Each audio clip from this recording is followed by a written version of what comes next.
Hello everybody. आज हम पढ़ने वाले हैं मैन इन्वायरमेंट इंटरेक्शन। ये टॉपिक मानव पर्यावरण अंतःक्रिया संपर्क और सहभागिता से संबंधित है। तो ये टॉपिक सबसे पहले ये समझ लीजिए कि ये बीए के लिए, एमए के लिए, SSC, TGT, PGT, civil service, NET और अदर कॉम्पिटिटिव एग्जाम्स के लिए इम्पोर्टेंट टॉपिक है। इसको बहुत ध्यान से समझिएगा, यहाँ से नोट्स बनाते चलिए और वीडियो को अपने फ्रेंड सर्कल में शेयर जरूर कर दीजिए। तो स्टार्ट करते हैं आज का टॉपिक, मानव पर्यावरण अंतःक्रिया, मैन एनवायरनमेंट इंटरेक्शन, जो शुरू होता है मैन एंड एनवायरनमेंट से। सबसे पहले ये दो वर्ड इसमें हैं, मैन एंड एनवायरनमेंट। एक मैन है, एक इन्वायरमेंट है। तो पहले मैन को बताते हैं कि मैन क्या है। मैन तो हम सब समझते ही हैं, man is related to the human beings, that is all of us, यानी कि मनुष्य का संबंध इंसान से है, अर्थात हम सभी मानव के अंतर्गत आते हैं। ह्यूमन बींग्स दैट इज मानव, मनुष्य, हम सब लोग मनुष्य हैं। और अब बात करते हैं इन्वायरमेंट की। इन्वायरमेंट भी हम सब लोग जानते हैं, environment is related to the condition in which we live and work. पर्यावरण का संबंध उन परिस्थितियों से है जिसमें हम रहते हैं और काम करते हैं, like air, water, land, animal, people, plant live, that is environment. जैसे हवा, पानी, जमीन, जानवर, लोग, पौधे रहते हैं, ये सभी पर्यावरण है, सारा पर्यावरण है। The word environment is made up of two words. अब एनवायरनमेंट की बात करते हैं, ये भी दो वर्ड से बना हुआ है, परि और आवरण। परि और आवरण यानी कि पर्यावरण दो शब्दों से मिलकर बना है, परि और आवरण। परि का अर्थ है चारों ओर, परि मीन्स ऑल अराउंड, और आवरण चारों ओर से जो घिरा हुआ है उसको आवरण कहते हैं। That is that which surrounds us from all sides, that which covers us from all side, अर्थात जो हमें चारों ओर से घेरे हुआ है या जो चारों ओर से ढका हुआ है वो पर्यावरण है। अब कॉन्सेप्ट स्टार्ट करते हैं। Concept of man environment interaction, मानव पर्यावरण संपर्क की अवधारणा। मानव पर्यावरण संपर्क की अवधारणा के लिए हम स्टार्ट करते हैं। Man has a deep relationship with his environment, यानी कि मनुष्य का पर्यावरण के साथ बहुत गहरा संबंध है।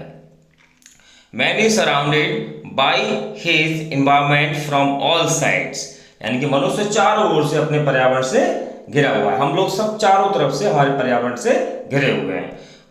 Man always influences the environment with the technology and mind. सबसे बड़ी बात कि भाई हमेशा हम जो है, मनुष्य जो है अपनी तकनीकी और दिमाग से पर्यावरण को प्रभावित करते रहते हैं, यानी कि माइंड से कुछ ना कुछ करते रहते हैं, टेक्नोलॉजी, साइंस से रिलेटेड कुछ करते रहते हैं। तो as the technology increased the interaction between humans and environment change, जैसे जैसे तकनीकी बढ़ती गई, टेक्नोलॉजी में हम आगे बढ़ते गए, डेवलप करते गए, मानव और पर्यावरण की सहभागिता में भी बदलाव आता गया, चेंजेस आते चले गए। अब बात करते हैं historical journey of man environment interaction, ऐतिहासिक यात्रा मनुष्य और पर्यावरण संपर्क की सहभागिता की ऐतिहासिक यात्रा की बात करते हैं। तो historical journey man environment interaction can be divided into 4 periods. कितने पीरियड्स में डिवाइडेड है? ये 4 भागों में, यानी कि 4 अवधियों में हमने इसे विभाजित किया जा सकता है। तो वो 4 अवधियां कौन कौन सी हैं? First is period of hunting and food gathering, शिकार और भोजन का काल। तो इसमें अगर हम शिकार और भोजन के काल की बात करते हैं तो इसमें प्राचीन समय से ही मानव अपना पेट भरने के लिए शिकार करता था और खाना इकट्ठा करता था। खाना इकट्ठा करने के लिए मानव पहले की जो जनसंख्या थी वो कम होती थी, जानवरों की जनसंख्या ज़्यादा होती थी, तो मानव समूह असंगठित था और उसकी ज़रूरतें थीं वो सीमित थीं। शिकार के लिए औजार विकसित नहीं थे। वह कंकड़ पत्थर से ही आदि से ही शिकार करता था। तो ये था हमारा period of hunting and food gathering. Next है period of animal domestication and nomadic life, पशुपालन और घुमक्कड़ी जीवन। अब इसमें क्या है, पशुपालन घुमक्कड़ी जीवन में it is related to the, पहले हम बात करें पशुपालन। इसमें मानव ने दूध मांस और बहुत सारी चीजें ऐसी थी जो दूध मांस का हम प्राप्त करने के लिए जानवरों को पालना सीख गए थे, चराना सीख गए थे। वह भोजन पानी के लिए जगह जगह घूमता फिरता रहता। ये देख रहे हैं ना, जैसे कि घूमता फिरता रहता था, घूम रहे हैं सब लोग। जहां उनको भोजन मिलता, जहां उनको पानी मिलता, वहां वो बस जाते थे। तो घुमक्कड़ी जीवन कहते थे इसको। तो वन्य पशुओं को आखेट करके पशुओं को कम कर दिया था और विकास शुरू कर दिया। अगला पीरियड था हमारा period of plant domestication and agriculture. तो इसमें क्या था, प्लांट डोमेस्टिकेशन एंड एग्रीकल्चर में यानी कि पौधों के पालन और कृषि काल में तो मानव घुमक्कड़ी जीवन को छोड़कर, यानी घुमक्कड़ी जीवन पहले था उसको छोड़कर स्थायी जीवन व्यतीत करने लगा। इसमें कृषि का विकास हुआ। कृषि देखिए, आप कृषि कर रहे हैं लोग, कृषि का विकास हुआ और मानव जनसंख्या भी बढ़ने लगी। मानव ने गांव नगरों और का निर्माण किया, शिक्षा के केंद्रों का विकास किया, कस्बों सिंचाई मार्ग बांध नहर आदि का निर्माण भी इसी काल में होने लगा। फोर्थ पॉइंट हम बात करते हैं period of science technology and industrialization, विज्ञान प्रौद्योगिकी और औद्योगिकीकरण का काल। यहाँ पर टेक्नोलॉजी का विकास हुआ।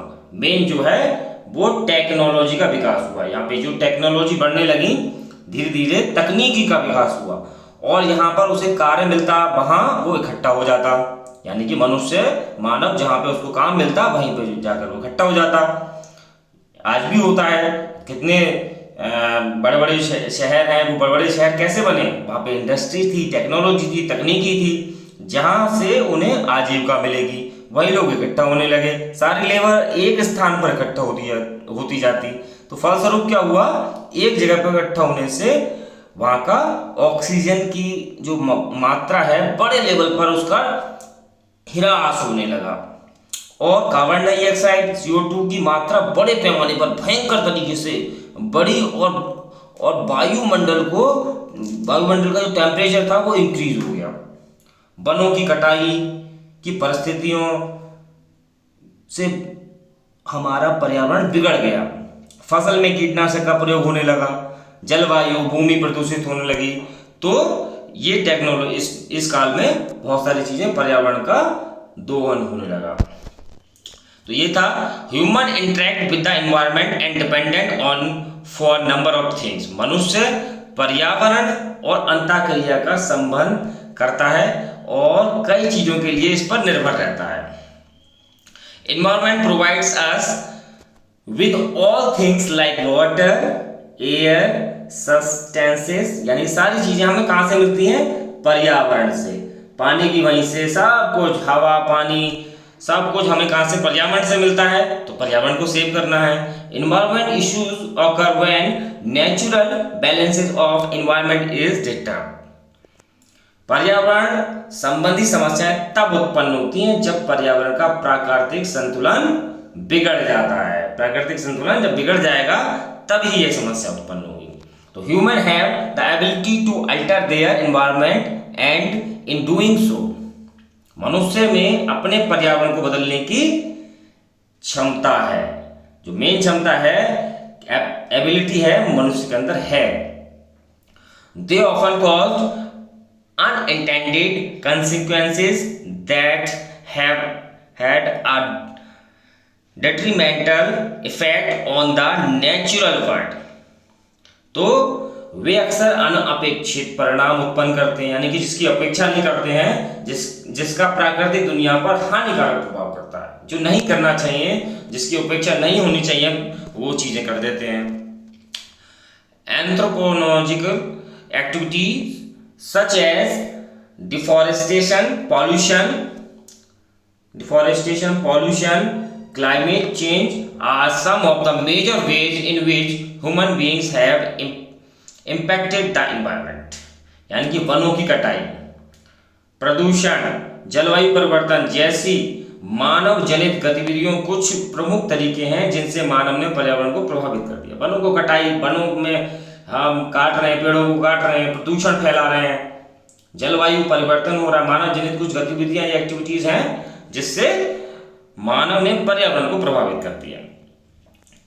अब it can be defined as interaction between human social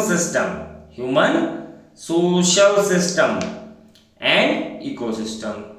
तो यानी कि हम कह सकते हैं इसे मानव सामाजिक प्रणाली और पारिस्थितिकी तंत्र के बीच अंतःक्रिया के रूप में इसको हम परिभाषित कर सकते हैं। यानी कि इंटरेक्शन को हम अगर परिभाषित करना है तो ह्यूमन सोशल सिस्टम और इकोसिस्टम, यानी कि मानव प्रणाली जैसे चलती है, और पारिस्थितिकी तंत्र जिसमें सभी जीव होते हैं। We know that man depends on environment and environment depends on man. हम जानते हैं मनुष्य पर्यावरण पर निर्भर है, मनुष्य पर्यावरण पर निर्भर है और पर्यावरण मनुष्य पर निर्भर है, दोनों ही चीजें हैं। Physical environment directly and indirectly affects our behaviour. भौतिक वातावरण प्रत्यक्ष और अप्रत्यक्ष रूप से हमारे व्यवहार को प्रभावित करता है। नेचुरली है भाई, भौतिक पर्यावरण अच्छा होगा, वातावरण अच्छा होगा तो हम अच्छे तरीके से कार्य करेंगे, अच्छे तरीके से हमारा माइंड काम करेगा। Physical environment is related to the noise temperature, यानी कि नॉइज फिजिकल एनवायरनमेंट का संबंध है नॉइज से, टेम्परेचर से, quantity of air, water, various objects, things constitute the physical world around us. भौतिक पर्यावरण में शोर, तापमान, हवा, पानी की मात्रा संबंधित है। विभिन्न वस्तुएं, चीजें हमारे चारों ओर भौतिक दुनिया का निर्माण करती हैं। So we can say interaction between man and environment is a dynamic and complex। अतः हम कह सकते हैं कि मनुष्य और पर्यावरण के बीच अंतःक्रिया गतिशील रहती है, हमेशा गतिशील और जटिल प्रक्रिया है, ये गतिशील डायनेमिक है, ये चलता ही रहता है। So thanks for watching, like, share and subscribe. Thank you all of you.